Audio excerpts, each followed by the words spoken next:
Hello ladies and gentlemen, welcome back to another replay. I'm your host, Ladpad, and today we are watching Tombs in his Bourrasque.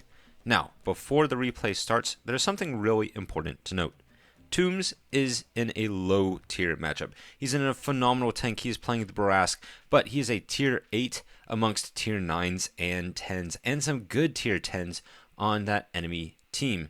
So, right here you can see his equipment setup, and he's got his bond vert stabs, his bond ventilation, and he's got his improved aiming device. However, Tombs is going to make a really key decision right before the start of this battle, and there it is. Tombs swaps out his aiming device, and he gets in CVS, a Commander's Vision System. And he's going to rock this piece of equipment, and he's going to get some excellent use out of it. When you're in a low tier matchup, such as what Tomb is dealing with here, you have some key decisions to make. When you're high tier, you can often take some aggressive positions. You can take the most important spots on the map, and you can just grind it out in front of your opponents. However, when you're low tier, you are at a serious disadvantage against a number of enemy tanks. You're going to have less health. You're probably going to have less armor, and your guns are inevitably going to be weaker than that of your opponents. And so, a lot of the trick of World of Tanks when you're playing in a low tier matchup is how can I find a great position, and how can I provide value to my team in that position, even if it's not where the main fighting is going to be. And so, Tombs is going to zoom off to one of my favorite positions on Oyster Bay. He has come over to these bushes, and right away he's getting some spotting. Look right there, he's spotting through the bushes. He's probably getting this vision because of his CVS, and he's able to put in 700 damage because his spawning is allowing him to do a ton of work. And I believe he's not even spotted for that. Now he pokes up, he spots the Ho-Ri, also using the CVS once again in that scenario. And the 703-2 is up and lit for his team. And so you can see the excellent vision that Tombs is able to provide. And this is something you can do as a low tier tank that is going to be just as good as a high tier tank. You won't be able to shoot with the best of them. You won't be able to probably hold a position with the best enemy tanks. But if you're spotting a tank, an enemy tank, your spot is just as valuable as anybody else's. Now, one thing I find really interesting is that Tombs is preserving his HP. He could probably get better shots on the E75, but instead he elects to go after the tier 10 tank, so he's using some shot prioritization, and he had no chance of getting shot by any other enemy guns in that scenario. And in a tank like the Bourrasque that has so little health, especially in a tier 10 matchup, you've got to guard your hit points as often as you can. And now, Tombs is just in the dream. He gets to fully aim, he gets to pump shots into a tier 10 high tier tank, and he's providing enormous value to his team. Now, all of the enemy tanks that were interested in pushing forward no longer can, because Tombs is in this off angle. And that's one of the biggest tips I can provide for you in your low tier games. If you're able to, find an off angle, a side angle, a flank, and try to pump in shots from there. You are going to do absolutely nothing if you're dead, but if you take an off angle, and while all the enemy guns are pointed towards the bulk of the fighting, you can pop over and put in shots. And that is so incredibly helpful for your team, and it's so much more useful than just grinding it out and getting slaughtered like you inevitably will be with your low tier heavies or mediums. Now, Tombs is facing a sticky situation. This defender has had enough of his shenanigans, and so Tombs uses the excellent damage output of the Bourrasque. He puts in 2 shells, he's taken off half the health of the enemy defender, and that defender feels forced to back off, and this allows the Bourrasque to reload this double shot output.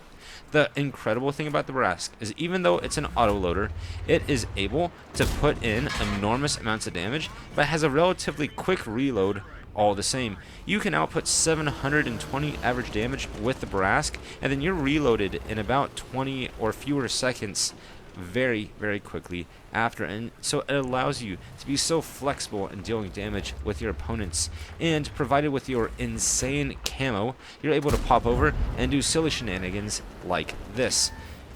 When Tooms pops over into these bushes, into this tree line, he's not spotted by tier 9 and tier 10 tanks. And so this is going to allow him to combo the excellent alpha damage of the Bourrasque and his excellent camo, and allow him just to put in a ton of work into the enemy tanks. He puts another shell into the UDES, and right here, Tooms is doing a ton of work against the enemy tier 9s and tier 10s, and he's doing this as a low tier tank. If you want to find great value in your low tiers, if you want to up your win percentage, then prioritizing these tier 9, tier 10 tanks, shooting anything that's a higher tier has more value than shooting a lower tier. Now, take a look. Tooms is scared of getting blind shot by this UDES, and so he keeps pulling back. He's not interested in firing yet. The UDES fires, and so now Tooms can put in 2 shells into this Type 61 with no fear of getting shot from the UDES whatsoever. And it was a bit of a risk, but it did pay off. One further thing I want to add, for a while there, Tooms was popping over the ridge and he was firing a single shell. He wasn't putting in both, he was only shooting one, and that's also one of the biggest ways to elevate your Bourrasque gameplay. It is so tempting to put in 2 shots every time you have a Bourrasque clip. However, you need to make the simple calculation. Would I rather do 360 damage for free, taking nothing in return, or would I rather do 360 damage for free and then another 360 damage but take a shell in return? Because it's not true that you're doing 720 damage and then you're taking a shell in return. Instead, you often can put in 1 shell for free and then you're trading essentially 1 for 1. It's so much better to put in 1 shell and pull back and have all of that free damage rather than take a shell in return, because the Bourrasque has so few hit points. And when I was 3 marking the Bourrasque, which was an absolute pleasure to do, one of the things I would, I think, literally say out loud to myself is shoot 1, pull back. Shoot 1, pull back. If there are guns potentially aiming at me, and a lot of them are going to be unspotted snipers in the background, then you need to fire a shell and pull back immediately. Don't get greedy. Don't try to force a second shell if it's going to be a bad idea. In a huge amount of situations, firing 1 shell, it's a high damage, 360 alpha damage shell. You need to be content with that and preserve your health for the late game, because the Bourrasque just excels in the late game. When you've got all this mobility, all of this speed, all of this camo, and then the 2-tap burst, you're going to be able to kill so many enemy tanks. And so having that late stage health is so much more important than trading it early in the game and getting wiped out. Being able to survive and to keep your weapon firing is one of the keys to improving. One of the key ideas I'm always thinking about is that my gun does just the same amount of damage if I'm at 1 health or at 100% health. And in fact, with skills like Adrenaline Rush, sometimes you may end up doing more damage. You may do more damage on 1 health than you would with 100% health. And so when you're in danger, like Tooms is right here, Tooms only has 400 HP, you often want to play as safe as possible, because your gun is worth so much more than your health at this stage in the game. Tooms right here, using the CVS extremely well. He's keeping 3 enemy tanks just at a standstill with his vision. They're constantly spotted. They can't really progress the situation, and all of Tooms' teams knows exactly where they are, and they can make plans accordingly.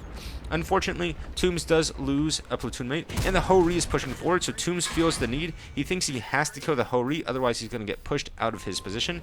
Tooms gets incredibly lucky and unlucky simultaneously. He low rolls the Ho-Ri. Thankfully, his platoon mate cleans up that kill.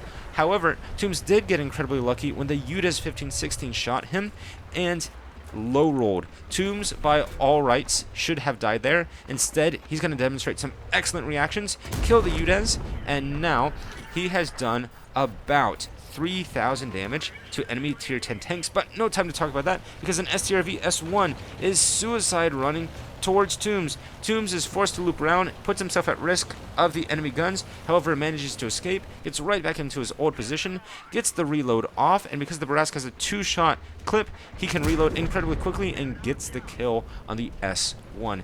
Excellent reactions from Toombs all around, dealing with a very hectic situation. And now that Toombs has killed those 3 enemy tanks, he is able to progress forward. He aims in at the Type 61. Unfortunately, the Type 61 goes unspotted. Toombs holds his right mouse button, keeping his gun locked in place, and he manages to snipe the Type 61, who never ended up moving from his previous position. Now Toombs is getting a little aggressive. He's getting a little antsy, and because he's killed essentially that UDES 1516, the Ho-Ri, and the S1, he can finally progress forward and try to take the fight to the enemy team. Already his platoon is up to 8 kills. Toombs is responsible for 4 of those, and he's hoping to get a kill into the 703. He aims. He's got 2 shots, so he can't afford to maybe miss one, but he doesn't. And as we wrap up this replay, I want to point out a few really key details. You might say, Ladpad, I know that this is just a 1 in 10,000 game. In my replays, I don't see droves of enemies just hanging out in these positions or pushing forward on a flank where I have off shots. And that's true. You won't have the dream situation like Toombs did here, but there are so many opportunities in so many games that if you just hang around on the sides, you'll be able to put in a shot, two shots, 3 shots, and with the health that you've maintained through the course of the battle, then in the late stage of the game, you can use that health to make more aggressive plays as a low-tier tank. Toombs did a wonderful job of providing vision, of putting flanking shots into his opponents, and now in this late stage of the game, he's just on clean-up duty. He managed to wipe out, at this point, 7,200 damage that we've seen, and that's going to be compounded with the blind shots that we didn't factor in quite yet. And because he was able to do all this damage as a low tier tank, he's able to carry. His team finishes with 2,600 health. However, if Toombs had had an average game, maybe 2,000 damage, which would have been a solid game for a low tier tank, his team almost certainly would have lost this. The power of these low tier tanks to affect and swing games from the side by putting in shells into the opponents from the flank is just so important. And if you're able to do that consistently, you will do so much more damage in your games. Your win rate will spike, your statistics will spike, and quite honestly, the amount of fun and will be just improve dramatically, and your frustration level will go far down. And a quick look at the post-game results. Toombs popped off a monster carry. Notably, he did this with being bottom tier. If we take a look, 7,800 damage is an incredible game for any tank in the game. However, to do this in a tier 8 tank is all the more impressive, and to do this as a low tier is just outstanding. This is a 1 in a million game. Right here, Toombs says, I held an entire flank alone, and oh boy did he. He held off not just tier 8s, not just tier 9s, but he held off tier 10 tanks. If we take a look at what Toombs did, he put 3 shells into the FE-215B. He puts 5 shells into this UDES 1516, crippling the vehicle, and even put a shot into the Kampfpanzer. And so throughout this entire replay, Toombs was dealing with tanks that were far superior to his and did an incredible job. He wraps up with the Top Gun, an obvious high caliber, and even he gets the Les Chevaliers medal, excuse my pronunciation, for destroying 2 enemy tanks or tank destroyers with a medium tank in one battle that were at least 1 tier higher. As we take a look at the team results, Toombs' platoon put in a huge amount of work, 11 kills combined between them. And of course, Toombs finishes first on experience, shooting 28 shots, missing only a single shell, and penetrating 24. Excellent marksmanship out of Toombs. That 50B, shout out to him and to the Kampfpanzer. They put in great work, and notably this UDES 1516 did almost 3,000 damage, but was shut down by his lower tier counterpart. Taking a look at the post-game results and the income, Toombs managed to slam out 271 base XP and finishes with almost 500,000 credits, although he did have some boosters and a personal missions payout. Still, he nets 324,000 credits, and even if you took out this missions payout, he would still be netting an enormous profit. Ladies and gentlemen, thank you so much for watching. I hope you learned a lot about how to deal with situations as a low tier tank and how to flank and try to hold off angles that will make the enemy think so much more and will force your team to into better and better positions. Once again, I'm LadPad. I'm so thankful to have you here, and Lad out.